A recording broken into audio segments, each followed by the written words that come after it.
हाय radio city से मैं हूँ RJ Divya and last time when we did this sir मेरे साथ जूम पर जुड़े थे. I am so glad. Usually when I am on a video मेरे साथ एक खास मेहमान होते ही होते हैं and these conversations are very important right now जो हम कर रहे हैं. आप समझेंगे क्यों. अगर आप वीडियो बीच से देखें तो I would say go back watch it fully and if you think कोई ऐसा है जिसके लिए ये कॉन्वर्सेशन महत्वपूर्ण हो सकती है तो ये शेयर करना मत भूलिएगा. In the studio with me doctor Mandeep Singh Malhotra, director surgical oncology at the CK Birla hospital. Sir Zoom से निकलकर live in the studio today. I am very happy to meet you. Even I'm also very happy to meet you. तो मुझे बहुत अच्छा लगता है because वो जो क्वेश्चंस आप अक्सर हमें टेक्स्ट कर देते हो, हमें मैसेजेस पे नीचे लिख देते हो अंडर दोज वीडियोस, मैं वो इकट्ठे करके ना सर के लिए आज ले आई हूँ. Sure. सर ओटी से आप सीधे आए हैं वो पता चल गया है. पहले तो सीरियसली तहे दिल से शुक्रिया for all that you do and it's tough. I mean it's difficult और ये शायद मैंने क्वेश्चन तब भी किया होगा, मैं अब भी करूँगी to start the conversation.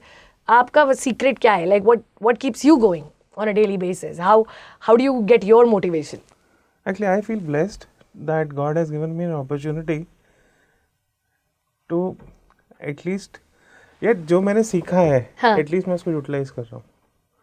And जो मैं यूटिलाइज करता हूँ it just not is just not a means of livelihood.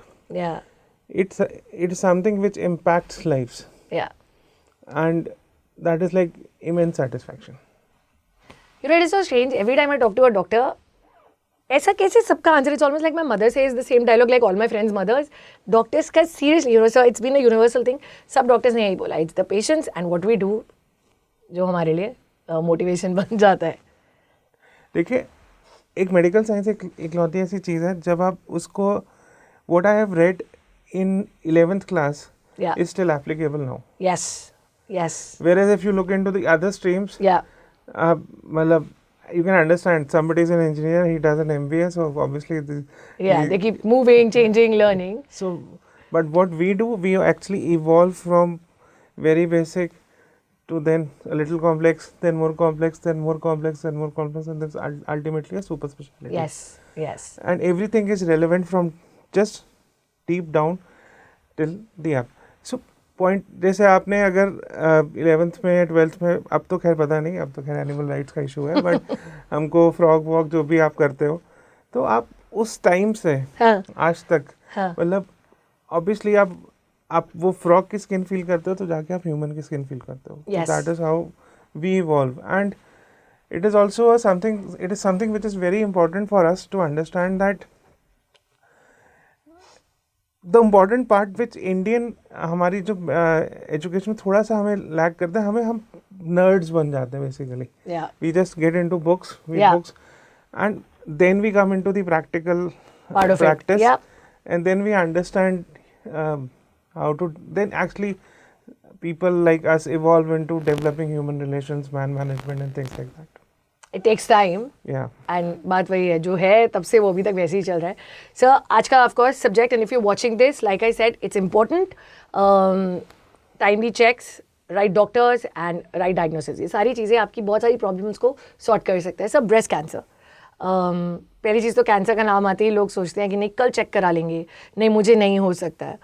So let's start with breast cancer. कैसे अप्रोच किया जाए, कैसे इवैल्यूएट किया जा सकता है that somebody just might have like say symptoms? Okay, the best part of breast cancer is that it is something which is very easily accessible. Right. और बाकी सारी कैंसर्स में कॉम्प्लेक्सिटी, जैसे कोलोन कैंसर है तो आपको एंडोस्कोपी करनी है. सर मुंह का कैंसर एटलीस्ट मुंह खोलोगे, किसी को दिखाओगे.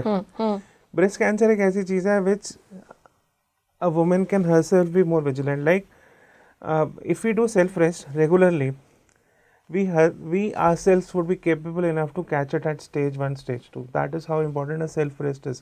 There was a study which said कि अगर हमारी like if women start doing self rest every month, this behavioral change can definitely decrease the mortality of breast cancer. That is how important this thing is. Right. And what we mean to say by self rest is just one thing, that every woman basically क्या है कि आपने what we normally understand is कि अभी तो हम ladies को ऐसा देखते हैं कि वो अपने ब्रेस्ट की बात ही नहीं करती हैं. सही बात है. और ब्रेस्ट कैंसर जब डेवलप होगा तो पहले कुछ निपल में चेंज होगा, कोई लंप बनेगा, कहीं कोई सिक्रेशन आएगी, कोई रेडनेस आएगी, ऐसा कुछ होगा. एकदम से तो कैंसर नहीं सही बात बनेगा. है. तो अगर हम अपना ब्रेस्ट रेगुलरली देखते रहे, hmm. Majority of women even don't see their breast. Yeah absolutely. अगर हम अपना ब्रेस्ट रेगुलरली जस्ट देखते रहे वंस अ मंथ, हमें खुद ही दिख जाएगा निपल में कुछ चेंज है, या ये पोजीशन में कुछ चेंज है, या यहाँ पे रेडनेस है, या यहाँ पे कुछ उभार है. Right. So these are early signs. Then what we ask them is to start feeling them. So yes, like every woman is different, so breasts are different. Yeah. So somebody would have soft, somebody would have lumpy breasts, somebody would have slightly firm. So when you start feeling them regularly, what happens is that you become conscious of it. Yeah. और अगर कोई नहीं, अब किसी को पुराना फाइब्रोएडेनोमा उससे कोई प्रॉब्लम नहीं है. The thing is that if something new develops, you'll be able to notice it at Right. a much earlier stage. So the thing is that keep doing self-rest. If you are connected, aware, you have a physician, gynecologist, so monthly self-rest, every 6 monthly, 1 year, you can ask your doctor to have a look into it. Then once you cross the age of 45, then you can look into mammograms. From your channel, I really want to advocate this thing, that mammogram का फ़ायदा उसको होता है जो self rest या ये कर रहा है. देखो प्रॉब्लम क्या है, मैमोग्राम तब हमें जो फील होता है वो हम पकड़ लेंगे, जो हमें फील नहीं होगा डॉक्टर या हेल्थ केयर वर्कर पकड़ लेगा, जो उसको फील नहीं होगा वो मैमोग्राम पकड़ेगा. So that is where the mammogram actually comes into the picture. ये नहीं है कि आपने मैमोग्राम 2 साल में एक बार करा लिया और फिर वो एक्चुअली फॉल्स है. So women who is doing regular self rest should do mammograms regularly. They can talk to the doctor and make a plan, but that is the premise should be self rest. और self rest में कोई पैसे नहीं लगते. सही बात है. और अगर आपको कुछ लम्प फील होता है या ऐसे कुछ चेंज है, please visit your near by doctor, physician, gynaecologist, oncologist, whosoever is available. Get an ultrasound mammogram. If that ultrasound mammogram नहीं भी है, अल्ट्रासाउंड भी 80-90% डिटेक्शन रेट केपेबल इनफ है. और हमारे इंडिया में कहीं पे भी आप बैठे हो, चाहे आप टायर बी सिटी में बैठे हो जहाँ मैमोग्राम का एक्सेस नहीं, अल्ट्रासाउंड होता है. अल्ट्रासाउंड पे हम majority of my colleagues would be able to tell कि सस्पिशियस है कि नहीं है. जैसे आपने कुछ लम्प फील किया, उसको पता लग जाएगा कि यार इसमें मुझे आगे कुछ करना है या मुझे आगे कुछ नहीं करना है. 80% of the lumps are benign, right, but those 20% are important. तो हमें ये समझ आ जाएगा कि यार ये बिनाइन है, आप ठीक है, आप 2-3 महीने बात कर लेना, आप कुछ मेडिसिन खा लो, आप हर्बल मेडिसिन खा लो, ये सब कर लो. जब आपने देखा कि हाँ ये पॉजिटिव है या आपको डाउट है, then you do the biopsy. और प्रेफरेबली हम आज की डेट में बोलते हैं कि नीडल बायोप्सी, नॉट नीडल. जो नीडल टेस्ट होता है बेसिकली पहले FNAC होता है, बट हम कहते हैं कि आप नीडल FNAC मत करो, आप नीडल बायोप्सी करो. बायोप्सी में और FNAC में सिर्फ ये फ़र्क है कि बोर नीडल का थोड़ा सा मोटा है, पेन दोनों में नहीं होता है. अनफॉर्चुनेटली कहीं किसी के साथ अनफॉर्चुनेट वो अलग है, बट इन्वेजन एक जितना है, कोई कॉम्प्लिकेशन रेट एक जितना है. बट बायोप्सी में हमें टिश्यू मिल जाता है, इधर हमें सिर्फ सेल मिलता है. जब हमें टिश्यू मिलता है तो फिर हमें कैरेक्टराइजेशन. तो बेसिकली जब भी हम ब्रेस्ट कैंसर की बात कर रहे हैं, हमारे लिए 2 इंपॉर्टेंट चीज़ें हैं, एक स्टेज, दूसरी profile. This is something which is very important and very particular for breast cancer particularly. Oral cancer, cervical cancer में स्टेजिंग इज़ मोर इम्पॉर्टेंट. इसमें profiling is also very important. जैसे मोटा मोटा क्या है कि अगर आपने प्रोफाइलिंग की, जैसे हमने टिश्यू लिया, फिर हमने उस पर कुछ टेस्ट रन किया. टेस्ट होते हैं ER, PR, HER2, Ki-67. ER, PR are the estrogen receptor, progesterone receptor. So these are female hormones. Right. Then HER2 is a marker of a gene, and if that is positive, means it's an aggressive cancer, and we would need immunotherapy or targeted therapy. So this basically helps us to characterize. So breast cancer is mainly either it's a hormone positive, जो hormone dependent है, जिसमें ER, PR positive होगा. तो ये cancer जो है, इसका cause hormones है, और हार्मोन से अगर मैं हार्मोन्स को डाउन कर दूं तो कैंसर भी डाउन हो जाएगा. राइट. अगर ये ट्रिपल नेगेटिव है, जो हार्मोन नेगेटिव है, उसमें हार्मोन का कोई रोल नहीं है, उसमें हमें बेसिकली कीमो इस तरफ जाना पड़ेगा. जो HER2 पॉजिटिव है, उसमें हमें टारगेटेड या इम्यूनो भी ऐड करनी पड़ेगी. मोटी बात यह है कि इंडिया में आज की डेट में स्टिल डेटा है बोलता है कि 45 to 50% of cancers are still hormone positive. That's a good part. Hormone positive cancer का फंडा ये है कि अगर मेरे पास हार्मोन पॉजिटिव कैंसर आया है और वो अर्ली स्टेज है, I would go for surgery up front. Right. But अगर मेरे पास HER2 पॉजिटिव या ट्रिपल नेगेटिव है, अगर अर्ली स्टेज भी है, पहले सर्जरी नहीं करनी है। ये एक बहुत बड़ी चीज़ है। मैं ये नहीं कह रहा कि सर्जरी हो नहीं सकती है, बट सर्जरी करनी नहीं है। देखो, हार्मोन पॉजिटिव में सर्जरी और हार्मोन थेरेपी का मेन रोल है कि आपने सर्जरी कराया। आज की डेट में तो रिस्क असेसमेंट एनालिसिस होता है कि हम ये पता लगा देते हैं कि टिश्यूज है, उसमें कुछ जीन टेस्ट करो कि हाई रिस्क है कि लो रिस्क है। तो अगर हार्मोन पॉजिटिव अर्ली स्टेज आपने सर्जरी कराई और उसमें आया कि लो रिस्क आया, तो आप सिर्फ हार्मोन थेरेपी से ट्रीट हो सकते हो and it becomes very easy. और कैंसर ट्रीटमेंट में अगर आप सोचोगे किसी कीमो अवॉइड हो जाए, उससे बेटर कुछ नहीं हो सकता। सही बात है, एब्सोल्युटली। ना बाल झड़ते हैं, ना कुछ करते, पता ही नहीं लगता कि कभी कैंसर हुआ भी था। दूसरी बात है, तो this is the better variety of breast cancer. But the other varieties जो ट्रिपल नेगेटिव बोलते हैं, HER2 पॉजिटिव बोलते हैं, these are the aggressive varieties. उसमें मैंने क्यों पहले स्ट्रेस दिया था कि मुझे ऑपरेट नहीं कराना है पहले, उसका रीज़न ये है कि हम आज की डेट में रिस्पॉन्स असेसमेंट या बायो सिलेक्शन का कॉन्सेप्ट लगाते हैं।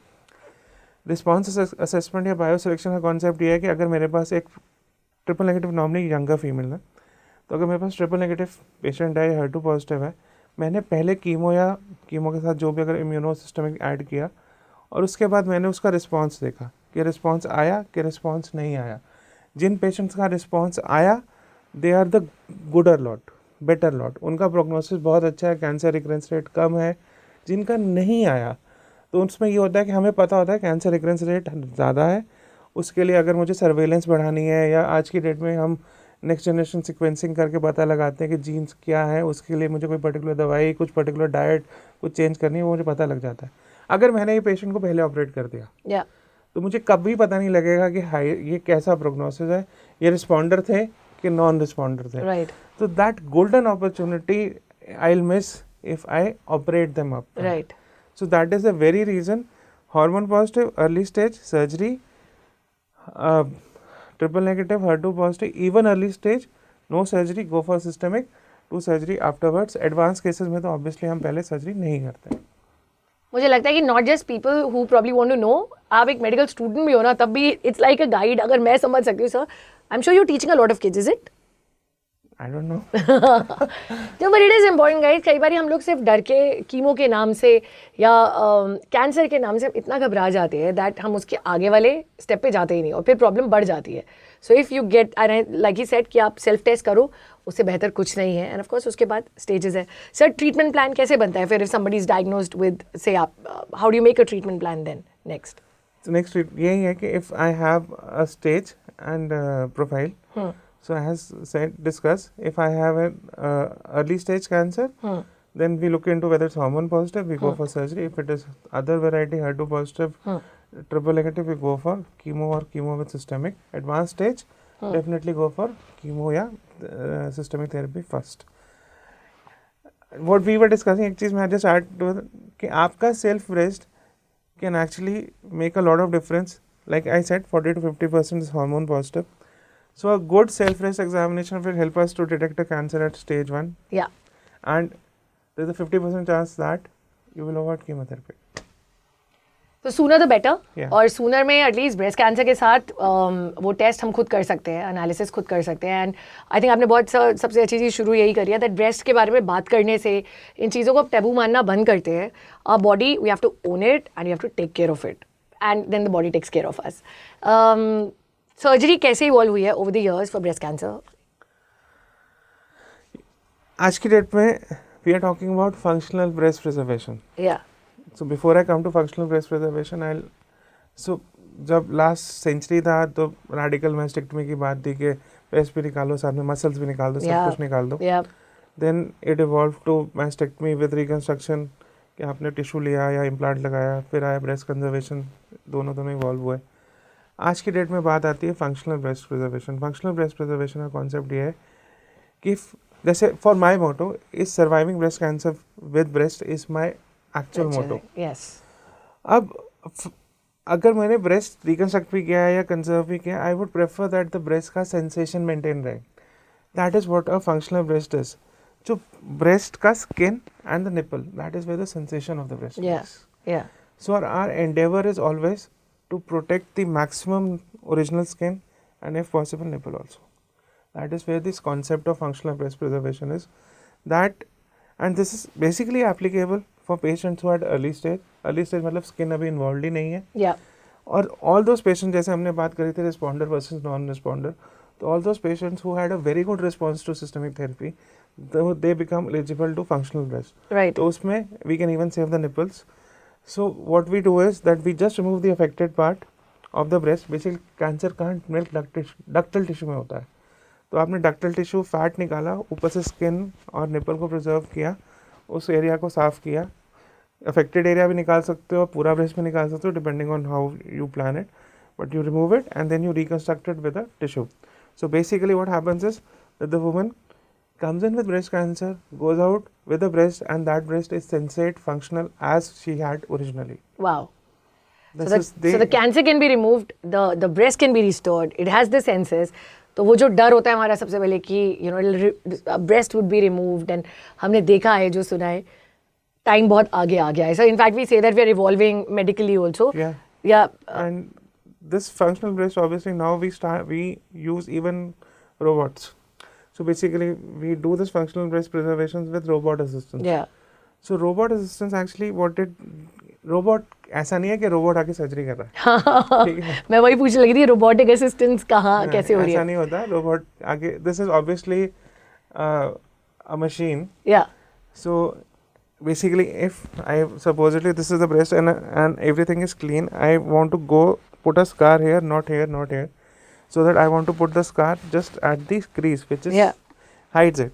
So robot will give me the access to go from the lateral part of the breast, go beneath the breast, reach up to the nipple, remove it and bring it out. So that is what it helps. So basically it's a machine which has, obviously it has a very good maneuverability.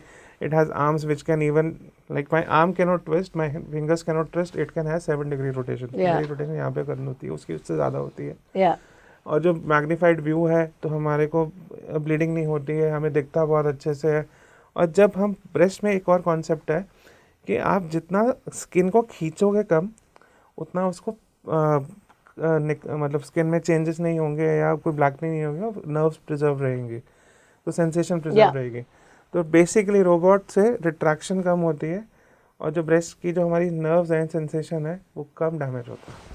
So how it is. Robotic, you know I was about to ask that question anyway sir, जब आपने बोला है, but कई लोग डरते भी होंगे, I am sure when they come to you कि ठीक होगा कि नहीं होगा. Is that the sort of fear that they also have? देखो, robot obviously is not applicable to every patient. Absolutely.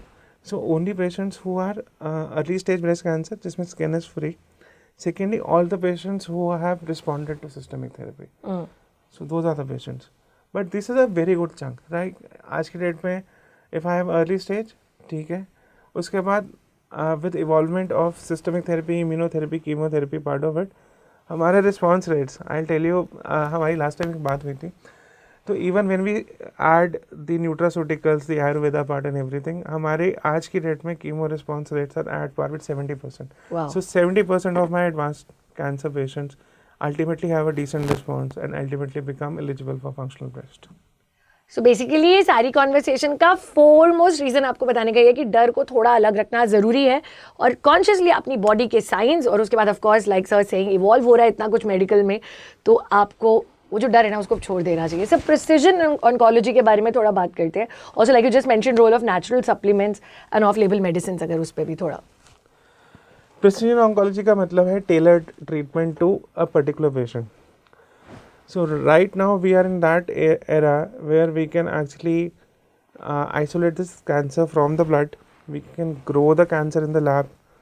Those cancer can be grown in the lab, and we can actually test all the available chemotherapy, targeted therapy, immunotherapy, natural supplements, off-label medicines. So basically, this obviously I'm not doing it for somebody who is normal early stage cancer, but those who are advanced cancers or those who have recurrent cancers, these patients definitely then become eligible for these kind of analysis, so that we can precisely understand which is the best chemotherapy medicine, which is the best targeted medicine, which is the best immunotherapy medicine, which will work for that patient. Also we can also precisely understand whether there are certain other off-label medicines which will work for it. we will also be able to understand whether if I add curcumin to her diet, whether she'll benefit or not, and we will be able to understand मुझे curcumin add करनी, मुझे green tea add करनी, मुझे berberine add करनी, मुझे क्या add करना है. Right. हम इतना लेवल तक जा सकते हैं कि अगर मुझे डाइट में भी चेंज करना है तो मुझे चेंज क्या करना है. Right. तो यहाँ तक research is evolved, but yes there are few things which are still evolving. और कैंसर तो टिप ऑफ आइसबर्ग है. हमें भी अभी बस उतना ही समझ आया, बाकी बहुत सारी चीज़ें हैं जो अभी मतलब मेरी जनरेशन में मुझे समझ आएगी और मेरी नेक्स्ट जनरेशन उससे नेक्स्ट जनरेशन. बेसिकली क्या है ना, cancer is body's own cell which goes wrong. अब बाहर से कोई बैक्टीरिया आया, अब कोविड वायरस आया तो बाहर से आया ना, हमने उसको उसका सब कर लिया और हमें समझ आ जाता है. कुछ साल लगे बट समझ आ गया. बट कैंसर क्या है, हमारा अपना ही सेल है जो खराब होता है. और हर एक पेशेंट का अपना मेल्यू, अपनी जीन्स हैं, उसका इम्यून सिस्टम अपना है, उसका तो हर एक उसका एनवायरनमेंट अपना है. कोई स्मोकर है, कोई नॉन स्मोकर है, कोई दिल्ली में रहता है, कोई नैनीताल में रहता है, कोई स्मॉग में एक्सपोज्ड है, कोई नहीं है, कोई फर्टिलाइजर लेता है, कोई नहीं लेता है. तो ये all the factors they operate. So one message for everyone who would be hearing it, watching it. Basic, I'm sure हम लोग इस पे बहुत बार बात करते हैं, but still I think right now we're in a age of reminders. We need it. क्या करना चाहिए to have that? If we can, I don't know if we can really be protected, but कुछ चीज़ें जो कर सके. Breast cancer में particularly मेरा एक बहुत through your it's a sincere request and we started it previously. I don't want to say about mammograms, I don't want to say about ultrasounds, genes and everything. That's secondary. As we said that if we can bring in a behavioral change in our women and they start doing self-rest every month, the death rate, I'm not saying we'll be able to prevent, but yes, we'll be able to catch it early, and the death rate of breast cancer in India will definitely 100% decrease. And over the years what has happened is कि India में breast cancer incidence तो बढ़ा ही बढ़ा है, but mortality जो है death breast cancer की वो भी बढ़ी है. Right. So this behavioural change can actually bring can save lot of women from succumbing to this menace. I think that's most important to understand. अगर एक चीज़ को सिर्फ सेल्फ ब्रेस्ट एनालिसिस से टेस्ट से आप कंट्रोल कर सकते हो तो जाहिर सी बात है कि अगर ज़रूरत भी पड़े तो मेडिकली भी आपको उसकी सपोर्ट बेहतर और फास्टर मिलेगी. थैंक यू सर, हमेशा की तरह हमारे से बात करने के लिए, जुड़ने के लिए. And like I said, share this video with people because these are those information. ये इतना कुछ जो सोशल मीडिया में आप कंज्यूम करते हो ना, these are the things that will really help you. Thank you for watching this. Thank you.